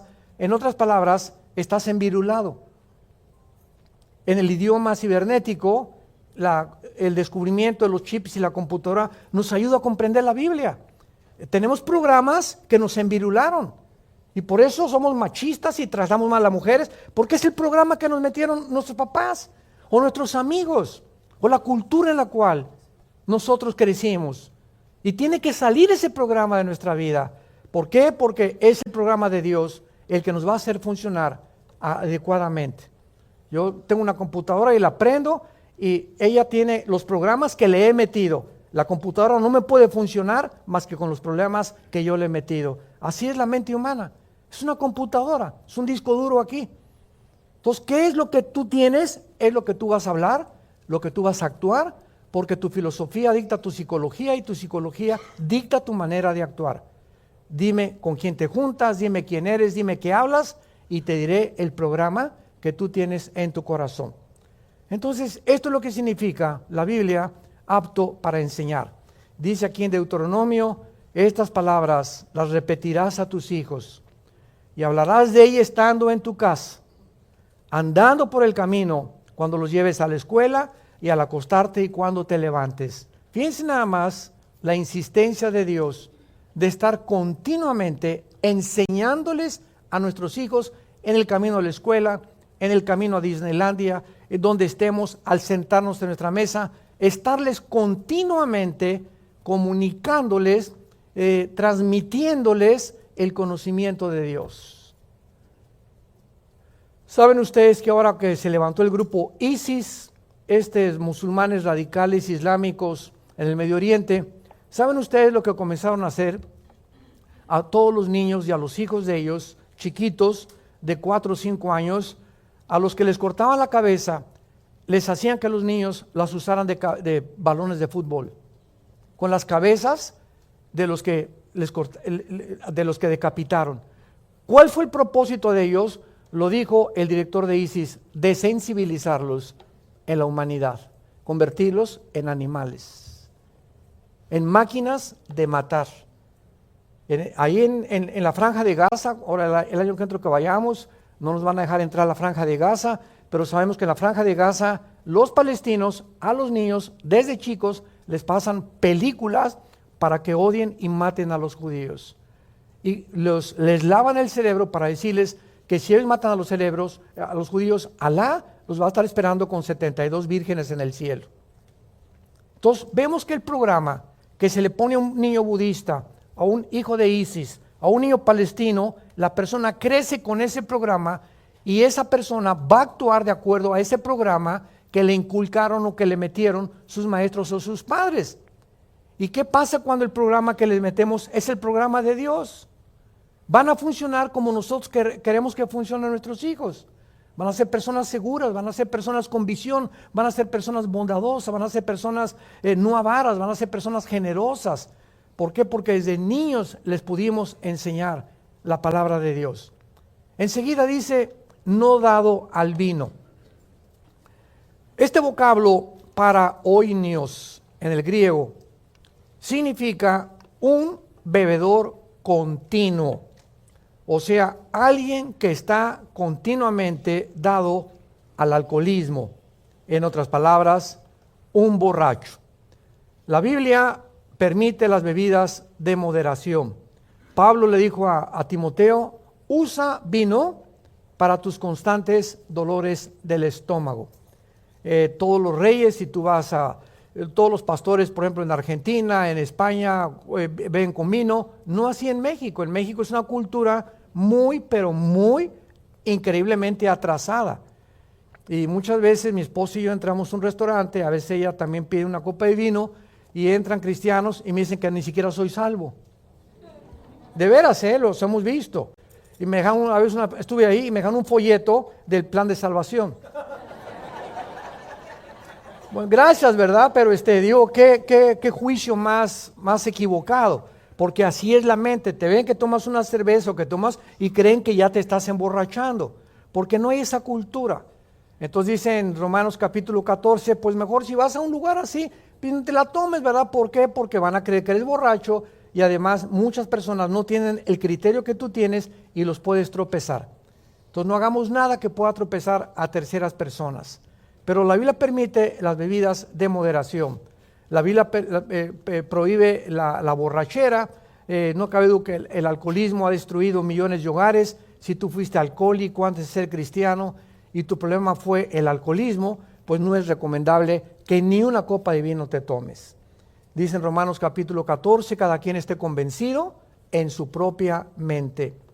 Quiero rápidamente compartirles el testimonio de Joaquín Capilla. Todos ustedes saben que Joaquín Capilla fue el primer clavadista mexicano, 1952-53, en Helsinki, que ganó la primera medalla de oro en clavados.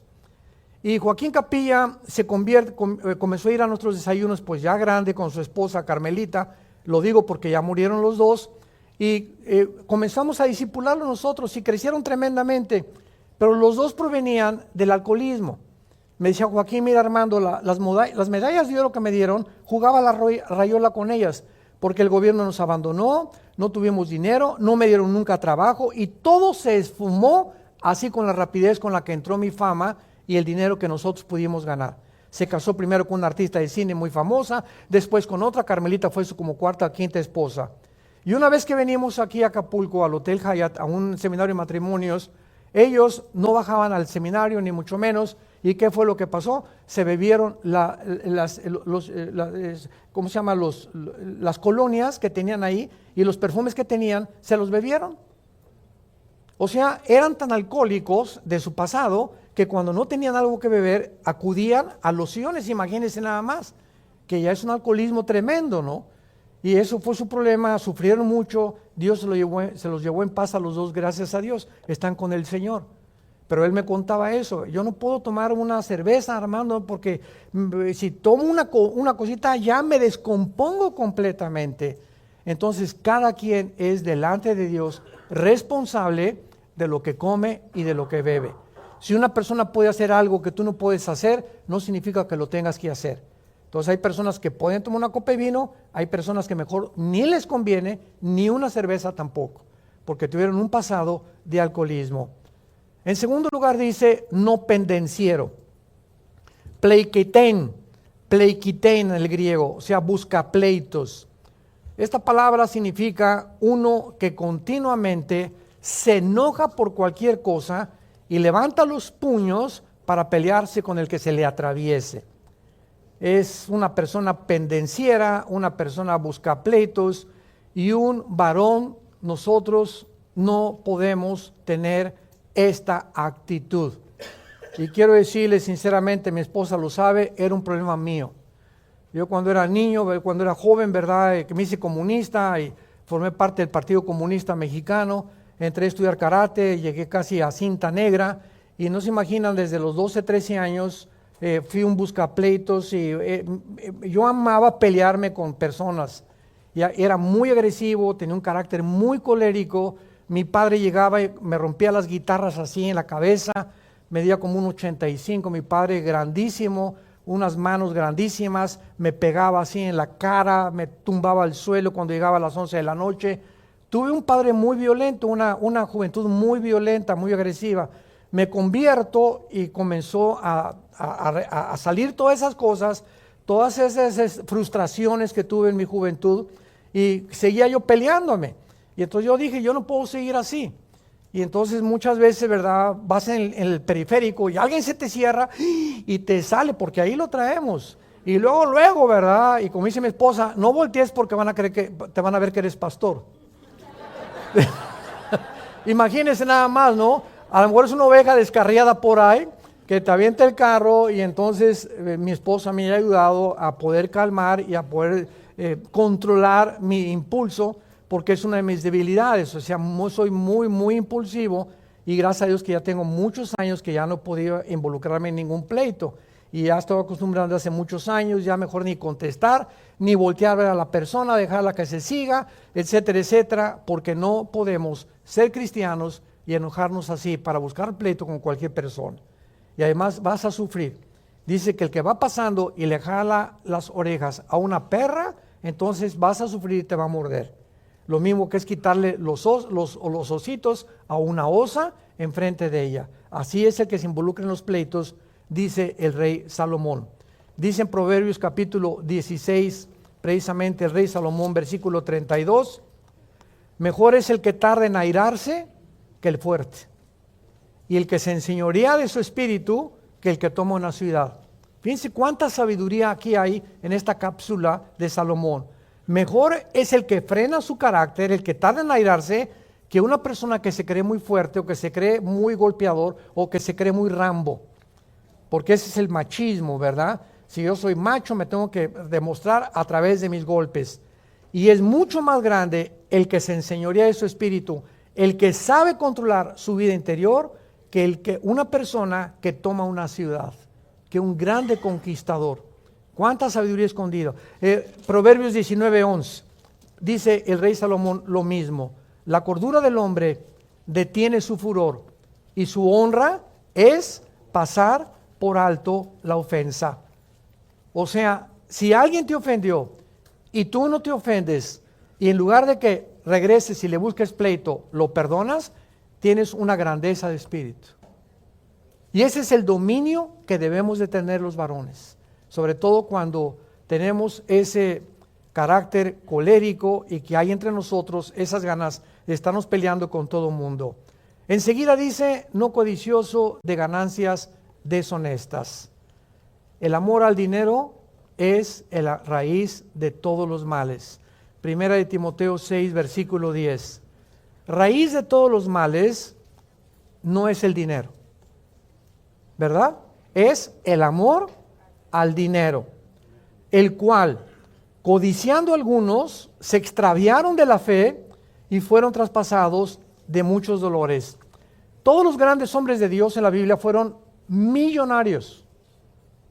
Abraham fue millonario, Salomón ni se diga, tenía un trono de oro, David fue millonario, todos ellos tenían grandes tesoros porque Dios no está contra el dinero. Dios está en contra de los que aman el dinero. Vean ustedes las dos extremos. Todos los que venimos de la religión popular, el catolicismo asoció la pobreza con la espiritualidad. Sígame con cuidado. Y ellos comenzaron a enseñar que una persona que se despoja de todo y que como San Francisco de Asís y se va a un convento o un monasterio, debe despojarse de todo, vivir en una cama de piedra, porque eso es la espiritualidad. Y entonces durante muchos años se enseñó eso, que ser humilde es no tener dinero y que tener dinero es un pecado. Y vemos ahora nosotros que entró al mundo cristiano la famosa teología de la prosperidad, que muchos predicadores siguen predicando, que si tú no mandas $500,000 de pesos, si tú no tienes una iglesia de más de 500 personas, no eres un pastor con éxito. O sea, Roma asoció la pobreza con la espiritualidad y muchos cristianos la riqueza con la espiritualidad. Unos la pobreza con la espiritualidad y otros la riqueza con la espiritualidad. Los dos extremos que no se encuentran en la Biblia. Entonces, ¿qué es lo que nos enseña Dios desde el Antiguo Testamento? Le dijo Dios a Israel, tienes 100 pesos, 10, 20, 30, 40, 50, 60, dame el diezmo. ¿Qué significa esto? Dame la 10ª parte de cada 100 pesos que tú tienes. Pero vean ustedes, no me des el de en medio, ni tampoco al final. Dame lo primero, las primicias. Pero Señor, hago mis cuentas y tengo que pagar 50 pesos de luz, 25 de renta, no me alcanza. Si tú tienes y te manejas con esa mentalidad, ¿dónde está la fe? ¿Dónde está la fe? ¿Qué es la fe? Creerle a Dios. Y esto es una de las áreas más impactantes en la Biblia para demostrar que creemos en Dios. Ahora fíjense lo que pasa. Cuando yo le digo a Dios, no voy a calcular todo lo que da, te voy a dar ese diezmo porque yo sé que ese primero 10% lo voy a bendecir. Yo se lo doy a Dios y Dios bendice el 90%. ¿Y saben lo que significa bendecir el 90% que te queda? Que te lo multiplica. Y que de alguna forma milagrosa te va a llegar un negocio, vas a hacer algo que de repente vas a poder pagar tus biles, como le llaman en Estados Unidos, o tus cuentas. ¿Por qué? Porque estás creyendo que Dios es verdad y que Dios es fiel y que puedes confiar en Él. Ahora, ¿por qué Dios les pidió el diezmo, verdad? No las limosnas que pide la religión, sino el 10% en el Antiguo Testamento, porque Dios sabe que lo que yo traigo en mi cartera representa el sudor de mi frente. Y como lo vamos a ver, por naturaleza somos avaros y siempre queremos juntar por si me llega a faltar en algún día. En ese momento Dios dice, voy a quitarte esa tendencia que los hombres tenemos del egoísmo y de la avaricia y dame el 10%, y mientras tú me sigas dando, te vas a ir desligando de esa avaricia y de ese egoísmo hasta que vas a ser libre y vas a comenzar a vivir creyendo que yo soy tu proveedor. Vean la sabiduría, otra vez la lógica detrás de los mandamientos de Dios. No ames el dinero. Y es lo que Dios nos quiere sacar precisamente para formarnos un carácter que podamos nosotros controlar y no volvernos personas avaras, porque el que guarda más de lo que tiene es avaro, el codicioso es el que guarda más de lo que puede entregar. Una de las costumbres que hay ahorita, desgraciadamente, en muchas iglesias, ustedes las conocen, es que en los últimos 30 años, más o menos de los 90 para acá, los predicadores están comenzando a cobrar. Me acaban de hablar unos pastores que tuvieron predicadores y que les dijeron que les cobraban $500 por conferencia. Y alguna vez yo compartí esta experiencia que hemos vivido nosotros. Me hablaron de una iglesia, no quiero mencionar el país ni la iglesia, de Sudamérica. Por favor, queremos que venga a dar unas conferencias. Y me dijeron cuánto es el salario que usted nos cobra o cuánto es lo que usted nos va a pedir, porque sus honorarios. Y yo les contesté, ¿de qué me están hablando? Sí, o sea, ¿cuánto nos va a costar? Le dije, bueno, págame el avión y el hotel, y si ustedes me quieren dar una ofrenda, dénmela. Pero cuando me invitan, tenemos que orar mi esposa y yo, y si tenemos la seguridad de que Dios quiere que vayamos, vamos porque Dios nos mandó, no voy para que me den. Si me quieren dar, dénmelo, y si no me lo dan, Dios me lo va a proveer. Porque yo no voy por ustedes, voy porque me manda Dios.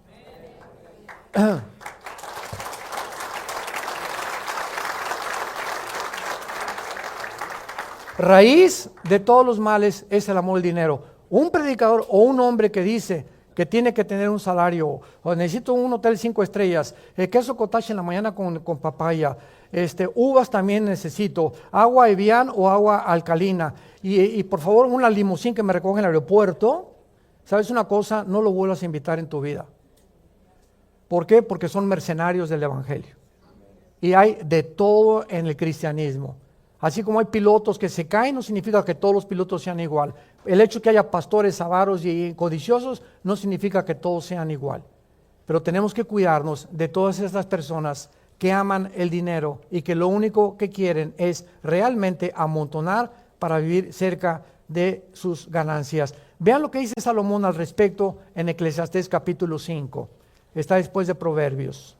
Eclesiastés capítulo 5.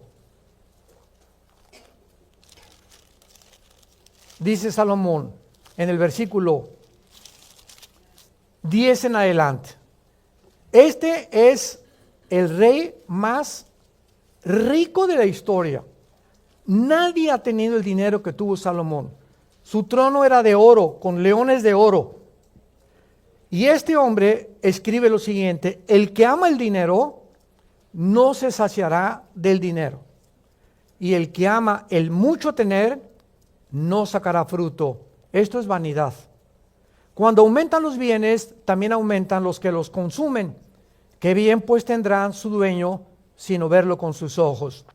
Dulce es el sueño del trabajador, coma mucho, coma poco, pero al rico no le deja dormir la abundancia. Hay un mal doloroso que he visto debajo del sol: las riquezas guardadas por sus dueños para su mal, las cuales se pierden en malas ocupaciones, y los hijos que engendraron, nada les queda en la mano. Como salió del vientre de su madre desnudo, y así vuelve, yéndose tal como vino, y nada tiene de su trabajo para llevar en su mano. Este es un mal que como vino va a regresar, o sea, la muerte, y de que le aprovechó trabajar en vano. Dice Salomón, hay personas que trabajan para guardar y guardar y guardar y guardar. Y cuando nacimos, no nacimos con guaraches ni con anillo, ¿verdad? Nacimos desnudos y nos vamos completamente desnudos a la otra vida. Y todo lo que guardaste, si tú se los dejas a tus hijos o a las personas, y esas personas no tuvieron la sabiduría para usar lo que tú les dejaste, se convierte en una maldición. ¿Saben ustedes la diferencia entre sabiduría y conocimiento en la Biblia? Conocimiento es la data, es la información que tenemos, pero para que esa información que yo tengo la pueda saber usar, necesito la sabiduría. Si lo quieres apuntar, la sabiduría es la capacidad que Dios nos da para saber usar lo que conocemos. Hay personas que son muy duchas y doctas en muchas cosas, y son personas que no saben usar su conocimiento ni siquiera en su familia ni en sus hijos. Una vez una persona me dijo, oye Armando, yo quisiera que Dios me bendijera y que tuviera muchos millones de pesos. Y le dije, ¿cómo está tu vida con Dios? Y me dice, ¿sabes qué? Me dijo la esposa luego, no, es que mi esposo, ¿verdad? Pancho anda muy mal, etcétera, etcétera. Y le dije, Pancho, Dios quiere bendecir a muchos cristianos con mucho dinero. Imagínense ustedes, si no tenemos dinero, ¿cómo vamos a mandar misioneros?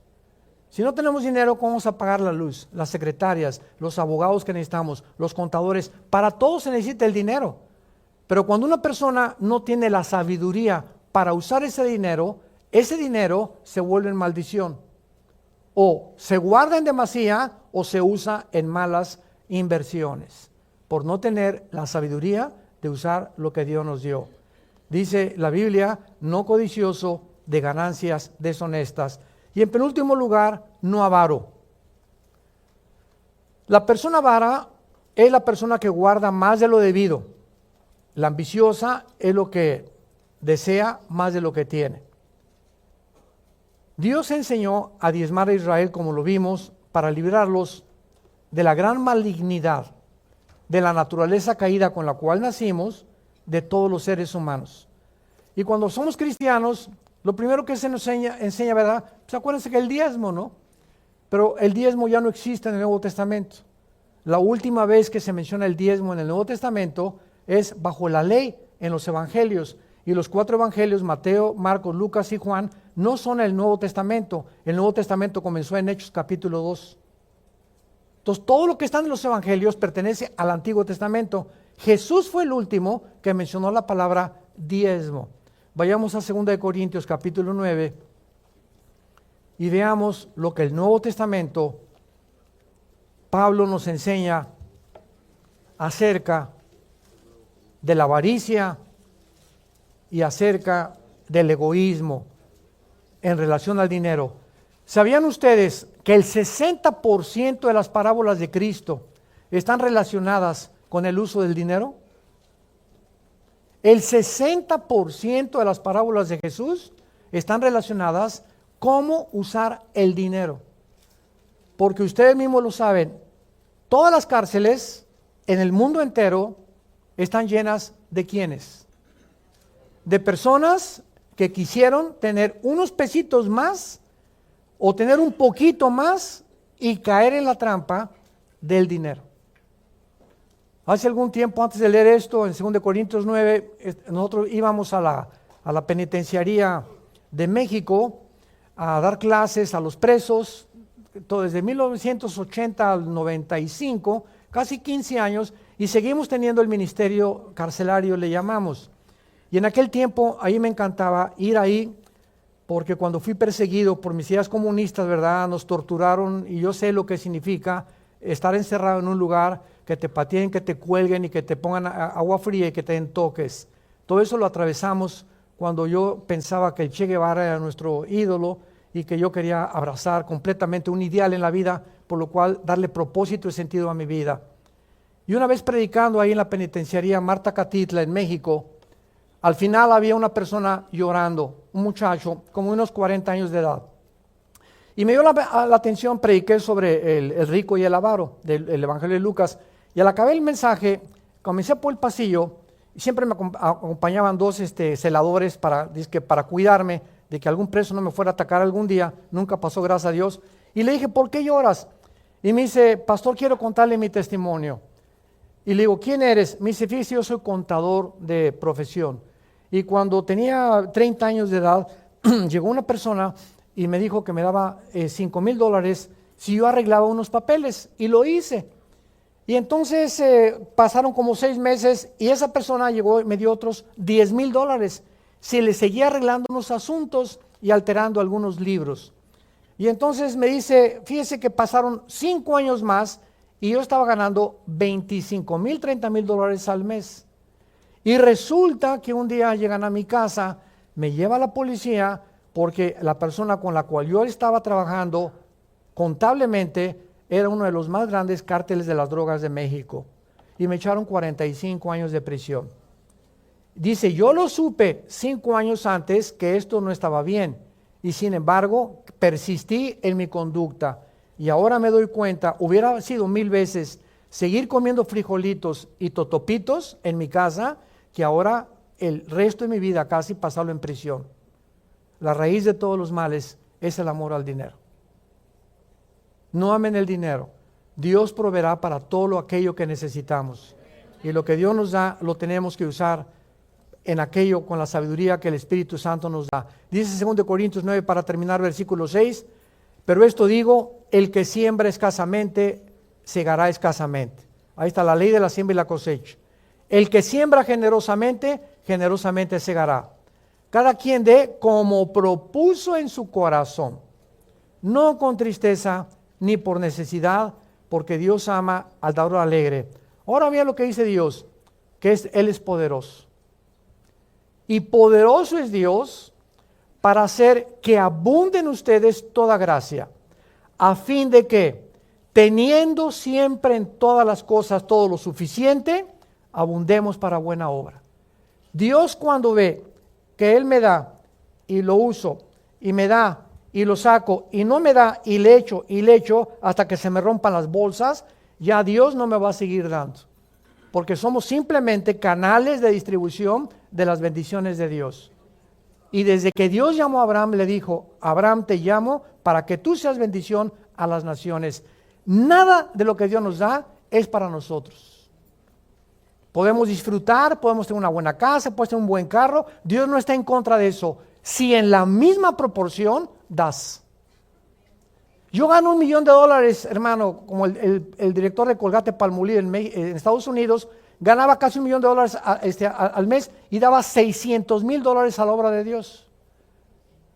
Y se quedó con $400,000 mensuales. ¿Qué dijo Salomón? Hay muchas veces que cuando tú tienes más dinero, aumentan los bienes también. Y ya tienes un carro, pues ahora necesitas un chofer. Y ahora tienes un avión, necesitas mantenimiento del avión. Y ahora tienes 2, 3, necesitas más mantenimiento en tu casa. En la proporción en la que te entra el dinero y no lo usas con la sabiduría de Dios, también te lo vas a gastar con la misma velocidad. Y te vas a dar cuenta que ganabas $10,000 el año pasado. Ahora ganas $30,000. Y si esos $30,000 no los usas con sabiduría, guiados por el Espíritu Santo, esos $30,000 en 2 años vas a necesitar más, tampoco te va a alcanzar. Y llegas un momento en que ya no te alcanza lo que tienes porque no sabes cómo gastarlo ni cómo invertirlo con la sabiduría de Dios. Y es lo que dice la Biblia, Dios es poderoso para que siempre tengamos para dar en todas las cosas. Pero cuando retenemos más de lo que nosotros tenemos, nos volvemos avaros. Y la característica más grande de un cristiano es la generosidad. De tal manera amó Dios al mundo que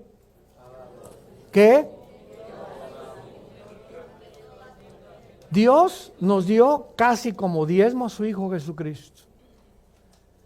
El principio del amor es que Dios inició el primer paso dándonos lo que más amaba, su Hijo unigénito. Y ese principio es el que está en un cristiano saludable. ¿Quieres ver a un cristiano que no ha crecido? Es un cristiano avaro, porque no ha podido desprenderse y él ama lo que él tiene, porque no tiene el temor ni la seguridad de que la Biblia es real. Y el justo por la fe vivirá. Te damos gracias, Padre, por tu palabra en esta tarde. Vida Nueva para el Mundo y Dr. Armando Alducin Ministries presentaron El Poder de la Palabra de Dios.